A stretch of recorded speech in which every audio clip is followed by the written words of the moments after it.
끝까지 죽기까지 충성하라. 이것이 순종이다 하는 제목을 들고 나왔습니다. 잠언서 3장 27절부터 29절에는 다음과 같이 기록되어 있습니다. 내 손이 선을 베풀 힘이 있거든 마땅히 받을 자에게 베풀기를 아끼지 말며 내게 있거든 이웃에게 이르기를 갖다가 다시 오라. 내일 주겠노라 하지 말며 내 이웃이 내 곁에서 안년히 살거든 그를 모해하지 말며. 사랑의 하나님 아버지 감사합니다. 죽기까지 끝까지 순종하라는 주님이 그 지상의 명령대로 저희들 정말 이 세상을 살면서 주님을 믿겠다고 나섰으면 끝까지 주님 앞에 순종하는 자가 다 될 수 있도록 하게 해주실 줄 믿사오며 예수 그리스도의 이름 받들어 감사하며 기도드리옵나이다. 한 분이 끝까지 죽을 때까지 나는 하나님께 충성하겠다 이렇게 결심하고 아프리카에서 선교를 시작한 분이 있습니다. 그가 누군가 하면 헨리 씨 모리슨이라는 선교사였는데 그는 정말 자기 힘을 다해서 죽기까지 충성을 다하며 아프리카에서 선교 사업을 진행했습니다.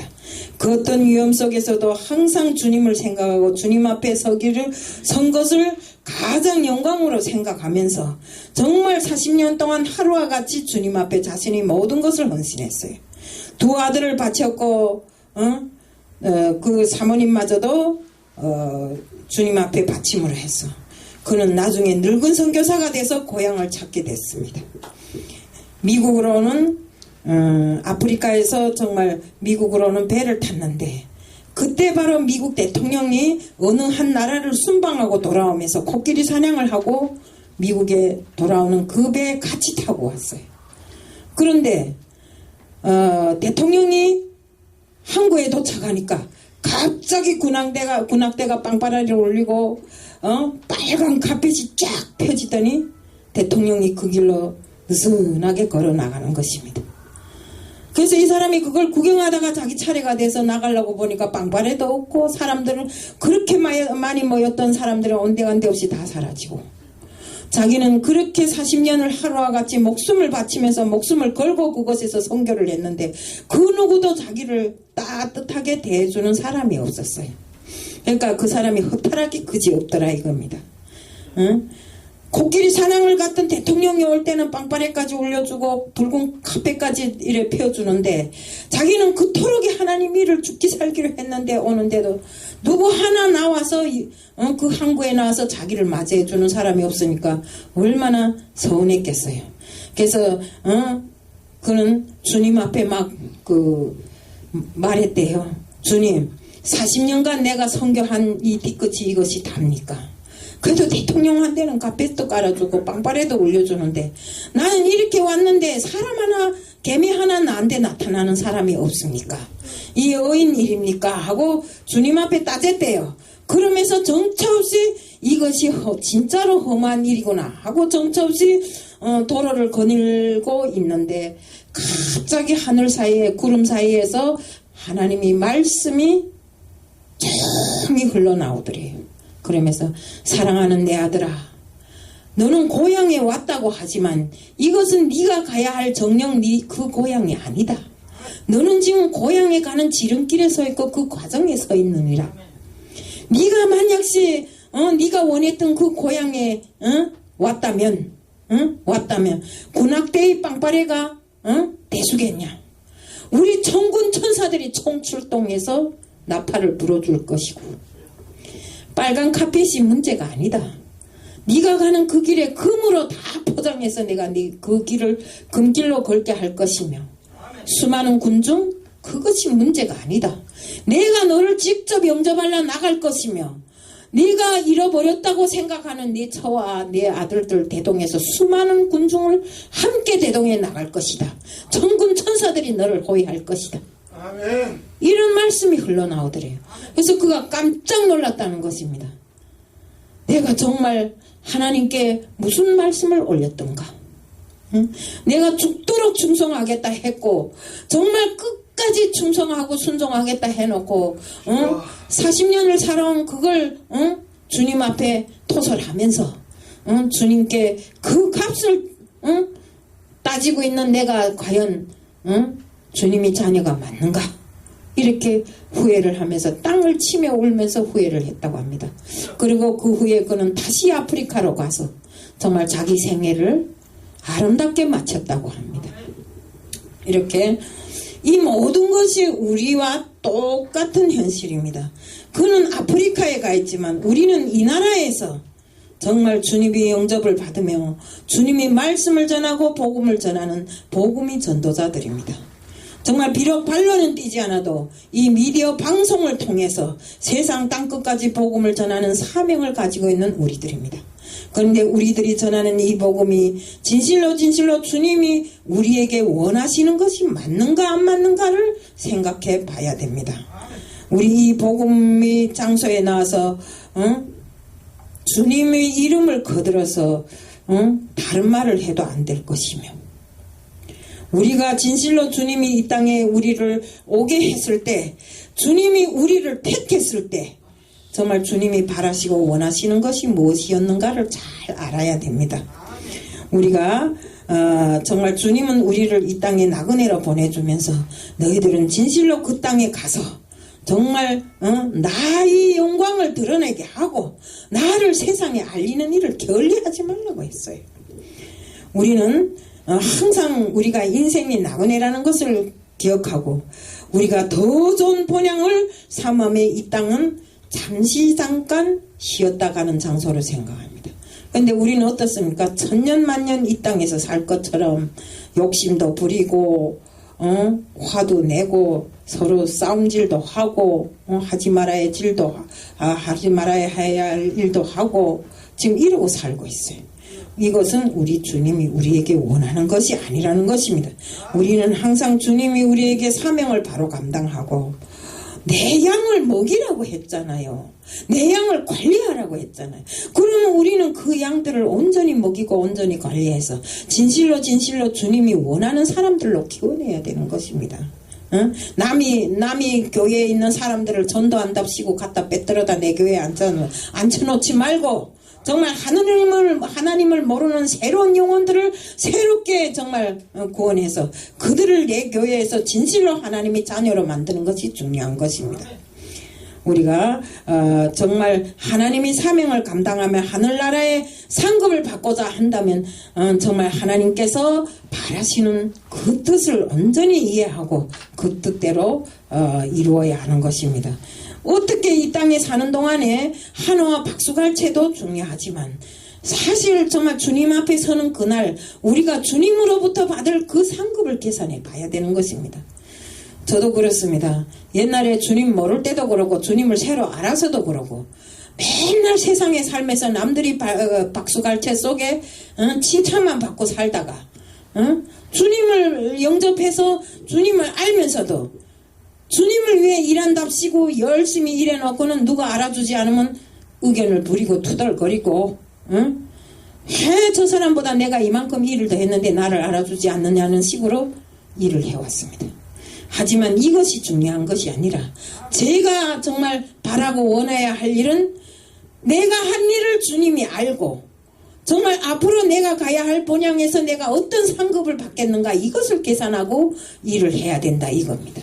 근데 저는 그것을 뒤늦게야 깨닫게 되었습니다. 그래서 옛날에는 맨날 의견이 많았어요. 세상 사람보다 조금 낫는가 하면 그저 못할 때도 많았고 이랬습니다.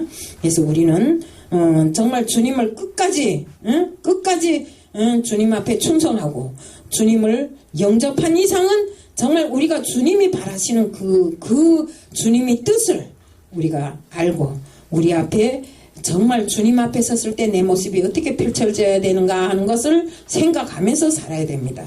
정말 우리가 세상에서 받는 영광이 아무리 크다 한들 하늘나라 영광에 비교할 수가 없지 않습니까? 정말 솔직한 말로 저도 누군가가 이렇게 보면 프로필을 보면 아주 화려한 사람들이 많더라고요.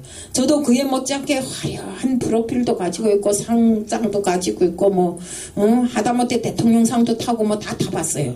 그렇지만 그 상이 하등에 나를 먹여주지도 않고 재워주지도 않더라고요. 하등에 필요 없더라고요. 탈 때뿐이더라고요. 그저 수두룩하게 액자만 집안 안에 가득하고 책만 가득하더라고요. 그래서 어쨌든 우리가 세상 영광 바라지 말고 하나님 영광을 위해서 죽도록 충성하고 순종하는 이런 사람들이 돼야 된다는 것입니다. 또 우리가 정말 하나님께서 아직 정말 우리가 하나님께서 부르신 그 하늘나라 고향에 가 있지 않기 때문에 이 땅에 살면서 정말 주님이 원하시는 일, 정말 내가 목사라면 목사로서 목회자로서 감당해야 할 사명을 그저 누구 앞에 서면 부끄럼 없이 감당해야 된다 이겁니다. 예. 목사가 돼가지고도 아주 추하게 사는 사람들이 많아요. 입술에는 말씀이 절절절절 흘러넘치는데 그 행함 보면 아주 세상 사람보다 더 간악한 사람들이 많아요. 우리는 이렇게 살면 안 됩니다. 우리가 그 목사 안수를 받을 때는 어떻게 받았는지 모르겠는데 하나님 앞에 서약하고 하나님의 기름 부음을 받을 때는 하나님이 자녀로 죽기 살기로 살겠다고 받았으면 그대로 해야 되는데 지금 나부터라도 그렇게 못할 때가 때로는 있더라 이겁니다. 그렇기 때문에 우리는 이런데 정말 정말 마음을 두고 항상 주님의 길을 우리가 걸어간다는 이런 각오를 가지고 가야 됩니다. 또 우리는 끝까지 우리의 본향을 사모하면서 이렇게 우리 생활을 추진해 나가야 됩니다. 하나님은 우리를 결코 홀로 두시는 법이 없으시더라고요. 그와 같이 세상에 버려두지 아니하시더라고요. 저는 그것을 실제 체험한 사람 아닙니까? 정말 나라를 내가 살던 나라를 뒤에 두고 솔직한 말로 우리 아버지는 나의 배고픔을 해결해 주기 위해서 이북에 갔고 나는 이북에서 자식들을 위해서 또 남한에 왔어요. 중국을 통해서 남한에 왔는데 정말 이 오는 전 과정을 놓고 보면 내가 잘해서 왔겠어요? 오는 그 과정이 귀신같이 우리 세상 사람들이 말하는 대로 하면 귀신같이 이상하게 일이 착착 맞물려 돌아가더라고요. 그것이 귀신이 아니라 우리 하나님이 우리를 다 벌써 알선해서 다 그 길을 놓아주었더라고요. 그러니까 모를 때는 그것이 귀신이라 했어요. 근데 한국에 와서 하나님을 알고 보니까 그것은 벌써 하나님이 우리 길을 예배해 놓았기 때문에 그렇게 다 진행되고 있더라고요. 그래서 우리가 항상 우리 삶을 보호해 주시고 책임져 주시는 하나님 앞에 우리의 모든 것을 맡기고 정말 순교자가 되는 한이 있더라도 중간에서 변심하는 일이 없어야 되고 우리 아까 주기철 목사님에 대해서도 이야기를 했지만 정말 주기철 목사님과 같은 그런 순교 정신을 가지고 우리는 살아야 돼야 되는 것입니다. 그래야 우리가 천국에 입성할 때 정말 주저주저하지 않고 주님 앞에 정말 당당하게 들어가서 주님 제가 왔습니다 하고 말할 수 있는 사람들이 될 수 있다는 것입니다. 정말 스테반 집사처럼 우리 바울처럼 자신이 정말 돌에 맞아 죽어도 원수의 손에 칼에 맞아 죽어도 우리 주님을 위해서 복음을 전하다 죽는 것을 영광으로 생각하며 순교하는 그들의 모습을 우리는 본받아야 됩니다. 저는 영화 바울이라는 영화를 봤어요.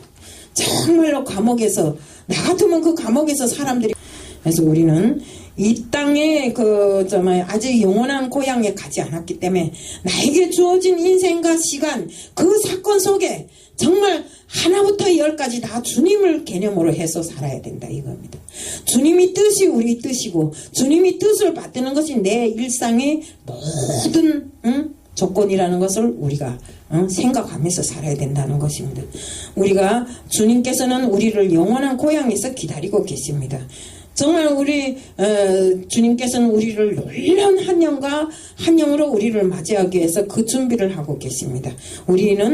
우리도 헬리시 모리 선교사처럼 스테반처럼 또 바울처럼 우리는 죽기까지 끝까지 충성하는 이런 사람들이 돼야 되는 것입니다. 계시록 2장 10절에는 내가 죽도록 충성하라. 그리하면 내가 생명의 관을 내게 주리라.